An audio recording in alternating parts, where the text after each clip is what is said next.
Masaya akong nakalipat sa wakas sa sarili kong apartment. Tahimik, luma at higit sa lahat, mag-isa lang ako. O yun ang akala ko. Noong una, maliliit na bagay lang. Parang may mabigat na nakatingin sa akin tuwing nakatalikod ako. Pero sinisi ko lang ito sa pagod sa trabaho.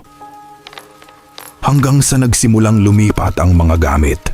Mga susing inilapag ko sa mesa, biglang mapupunta sa ilalim ng sofa. Isang madaling araw nagising ako dahil biglang bumukas ang TV. Puro static lang ang nakikita, pero pakiramdam ko, may nanonood sa akin mula sa dilim. Nang sumunod na gabi, rinig na rinig ko ang mabibigat na yabag ng mga paa mula sa itaas.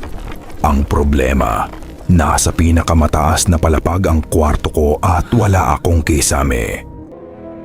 Biglang nanlamig ang buong bahay at umamoy ang basang lupa. Kinilabutan ako dahil nakasara naman ang lahat ng bintana. Kinabukasan, halos manigas ako sa banyo. May mga bakas ng putik na paa galing sa drain palabas ng pintuan. Hindi akin ang mga ito. Lakas loob kong nilibot ang buong bahay. Hawak ang flashlight ng cellphone ko. Tiningnan ko ang bawat sulok. Wala namang tao.